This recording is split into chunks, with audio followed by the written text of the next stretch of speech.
We know fully well the importance of being as informed as possible, especially as a patient undergoing a routine surgery or appointment. Now imagine the possibility of gaining enough confidence and being so empowered that you positively impact and extend your life. Thank you for joining us on The Confident Patient in a New World. I'm Beth Myers, founder of 2x2 Health and co-author of The Confident Patient. Today, I'm here with my co-author and co-host, Wendy Benson. We are joined by author and self-identified cancer coach, Lindsay McDonell. Lindsay's book, Dancing with Cancer and How I Learned to Lead, a guide to becoming an advocate for personalized cancer care, teaches the steps and the mindset to maximize your chances of being a cancer survivor for as long as possible. Wendy, I know this interests you as much as it does me, so I'm going to turn it over and you can get us started. Thank you, Beth. I really appreciate it. And Lindsay, we are very pleased to have you join us today. Thank you so much. Thank you so much. Beth and I had the good fortune of being introduced to you through a colleague, Sarah Victory. And you and I have spent some time visiting with each other. And I think it's so important that our listeners understand more about your experience and what compelled you to write this fantastic book, Dancing with Cancer. What compelled me is I'm a 7.5-year cancer survivor, metastatic cancer, which people usually think of as being terribly bad and with terribly shorter lives. And during the time that I was being treated, not only did I get leukemia at the same time, but what I realized was I needed to be able to take power back in order to survive this. And the way that I was really doing it was by learning as much as I could about my cancer, and also realizing that I needed to shift the dynamic between the Western medicine way I was being treated to a more holistic, personalized way that I would be treated. And I'm filled with cancer still. I'm not in remission. I'm stable, but I'm very healthy. And so I realized that I needed to help the doctors see me as a patient with cancer, as opposed to just seeing the cancer. And so then I decided to write the book about it, because I needed to be able to teach people that they can be empowered by cancer, as opposed to getting the life sucked out of them by it. I think your language is just incredibly valuable. The way that even the name of the book, Dancing with Cancer, right, versus it being an adversarial relationship. There's so much that we can gain thinking about empowerment, educating yourself, being a positive advocate. There's just so many helpful ways to position this, not only if we ourselves have cancer, but in supporting those that we love who may be dealing with cancer. It's powerful. About the name of the book, Dancing with Cancer. I was very clear in myself that fighting was not going to get me anywhere. All of this aggressive, I'm a warrior, etc. There's always a loser. And often that is the patient. And when I pass, if anybody said I lost my battle to cancer, I would seriously want to punch them in the nose, because all I was doing was surviving and working my hardest at it. And then I realized, especially with metastatic cancer, that dancing was a much more appropriate metaphor, because I may be living with this metastatic cancer my whole life. And so instead of fighting it, I decided to say, okay, cancer, you and I are partners, and we are going to make this life as long as possible. And yes, if I can dance you out the door one day, terrific. But in the meantime, I'm sure there's lots of different steps we're going to have to learn. I'm going to have to learn together to survive. But if you're not an adversary, it takes away so much of the pressure of always feeling you have to fight. And it helps me survive by not thinking of it as an adversary. Yeah, it's too much negative energy, when you think that way. And what you're doing is, I've heard other patients say, I need to take control back. And what you're doing is absolutely correct. And it's a great way of thinking about it. It really, it's helpful to me. It really is. Good for you. And then, so going through this firsthand, and then writing about it, I know that, you're someone that people come to as a resource. And as a cancer coach, how do you describe what your role is as a cancer coach? So my role is slightly different than other cancer coaches, though there's a myriad of them out there. I mean, there's nutritional cancer coaches, there's emotional cancer coaches, all of them with a specific subject matter. For me, I usually don't have people come to me until much, much later in their journey, when literally nothing is working and their cancer is progressing and they may have been given a short time to live. And for me, it's about, first of all, calming them down. And second of all, seeing where I can support them in staying calm, start to feel empowered. And then I give them numerous resources for out of the country treatment, for in the country treatment, that are doing it a slightly different way so that there's maybe another chance. When I was diagnosed, a year later, they gave me 3 months to live. I had to start doing my own research and finding something different, because both the top university healthcare systems here, which is in Chicago, both said, we don't see anything we can do for you. So I had to do a lot of research on finding places that might be able to help me. When I realized that you can do that you can look as a patient, you can find things, you can use your gut, you can use evidence, then I was able to take control. So what I do in coaching is I teach people those skills. And I also give them those places where I started so that they can find more resources that might help them stay alive. Yeah. Does that make sense? Absolutely. Especially when someone's not feeling well and they're feeling defeated, and you need that cheerleader to be like, come on, we're gonna go, we're gonna figure this out. That's exactly right. Yeah. And that's what I do.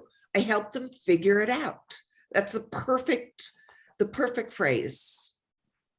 And as in this role, in being a resource for those who have been diagnosed with cancer, what advice do you have for those that are supporting their loved ones who may be dealing with cancer? It's a really interesting question and a really sort of interesting answer. What happens when people are diagnosed with cancer is everybody steps up with their opinion on what they should do. Even if they haven't gone through cancer, they've heard that, we should get off of sugar, or we should have a keto diet, or whatever it is. But the cancer patient in that case is not actually what's being considered. The best thing that caregiver, and they get overwhelmed by all of these people saying these things, they get very confused, which is terrible because it just stresses them out more. So really what a caregiver mostly can do is to help them stay stress-free. And by doing that, what they do is they listen to the patient. They listen to what they're thinking about. They support what they're thinking about. They're willing to go along for the ride and, to take notes along the way, to maybe follow up on those things and do that work for the patient. But it's not about what the caregiver thinks. It's about respecting what the patient thinks and following up on those things, because otherwise the patient doesn't feel supported.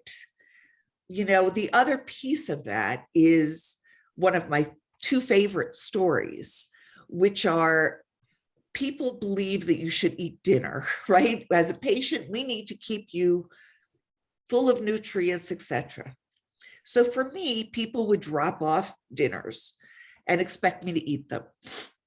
First of all, I hate dinner. It's my least favorite meal of the day, whether I have cancer or I don't.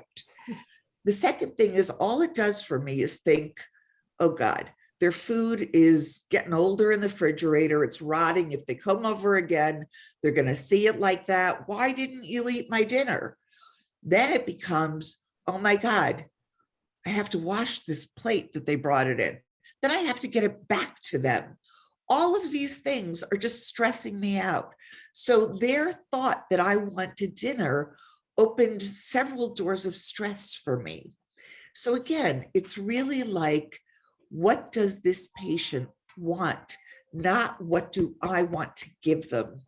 And the second quick story is I called up one of my best friends one day and said, I'm really feeling sad. And she said, let's wait till the doctor tells you what's going on, etc. And I was like, can you just be sad for me? She said, no. I was like, why in the world not? I don't think it's helpful. I'm like, knowing that it would be very helpful to me, I was like, how about this? How about we do my plan first of being sad? And if it doesn't work out and support me, then we'll go to yours.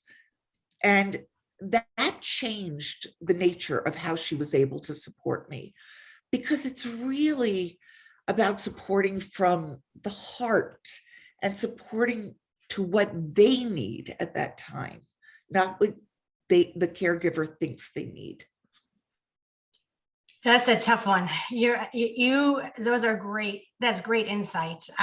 Because I think people don't know what to say, what to do, how to help, And I think that's one of the reasons that, I just enjoyed reading your book so much, Dancing with Cancer, because it gives you examples of questions that you can ask. If you're trying to be a supportive loved one, what we don't want to do is add more stress to someone's life. We think we're helping. Sometimes we're like, well, they're not going to tell me they need dinner, so I'll just take them dinner, right? And then perhaps our good intentions, are not exactly what we'd hoped for. So what are some helpful questions that as loved ones we can ask those of the people that we're helping to support? It's mostly, what can I do for you? How can I help you get through this day or any other day? And most importantly, it's looking at them with an understanding, that a warmth, not a doing. Everybody in this society is so doing. It's really, can I sit with you today? Do you feel well enough? Do you want me to? Do you want to have a phone call? It's really, it's not what people think. It's what people feel. And letting cancer patients know what they feel. And also for the caregivers or the friends, not to take anything personally that the cancer patient says. If they say, I don't want to see you today, or not this week, or they don't return the call, it doesn't mean anything about the friendship or about the caregiver. It just means that they're not feeling well enough to deal with it. And to take away a friend's sort of ego and a caregiver's ego, and just listen to them, whatever question it is you ask. How are you today? And really mean it. Or if they do say they need something, follow through on it. And don't make it a big deal. It's not necessary if they say, I want some milk today, it's not necessary to go to the grocery store, call them and say, do you want this one, this one, this one, this one, and this one? Because then that puts the cancer patient into a mode of having to think now and to answer the question, because the person's sitting on the other side waiting for an answer. Just pick up milk. Pick up 3 different kinds if you want. but don't keep putting it back on the cancer patient. You know, so we're kind of already talking about this, but I was thinking in advance of our conversation, like, if the person isn't telling you verbally what they need, are there other signals that we as siblings, close friends, family members, that we should be watching for our loved ones to make sure that we're being as supportive as we can? Yeah, there are definitely. The first thing you can do is to just look at how they're looking. Is their head down?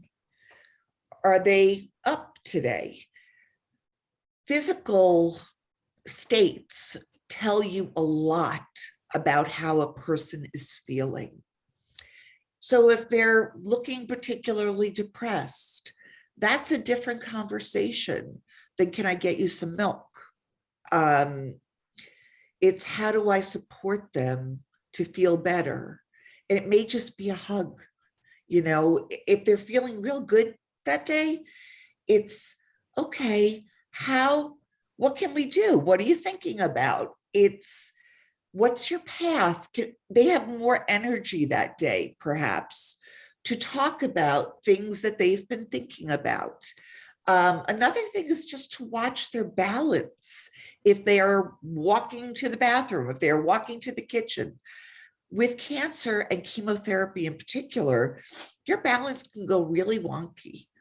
And noticing that can help you say, hey, maybe we need to put up some grab bars somewhere. You know, they have these sticky ones that don't even ruin the walls. How do we help you with your balance? Because I can see it's a little wonky and I don't want you to fall, because falling is bad. I once fell and I laid on my kitchen floor for about 2 hours. I decided to take a nap when I was down there, but finally somebody came in because I couldn't get up otherwise. Mm-hmm. I think that the experiences that you've had and the way that you are sharing this with not only those that you're individually coaching, but also the wider audience by writing this book, Dancing with Cancer, is, I mean, it's the information is so valuable and helpful, and it's things that people can do right now, immediately, for those that are in their community. It's fabulous. Thank you so much for your time, Lindsay. It's just been awesome to talk to you both. Well, thank you so much. I love what I do. And I love helping people that have cancer or their caregivers. It absolutely is my mission. And who would have known that, you know, until I got cancer. But I love what I do. And you can tell. Thank you for sharing your stories. And thank you for your insight. You know, I really am going to put that in the back of my head when I'm talking to a patient. Sometimes you kind of want to be that cheerleader and say, come on, we're going to do this. But sometimes you just need to let them cry. So you can learn more about Lindsay and her book and her work by emailing her at lindsay@smarterthancancer.com or by phone at 773-520-4474. Of course, you can find all of our episodes of The Confident Patient in a New World on our YouTube channel and our website at 2by2health.com. And from all of us at 2by2 Health, we wish you great confidence and health. Thank you so much, Lindsay. You're welcome.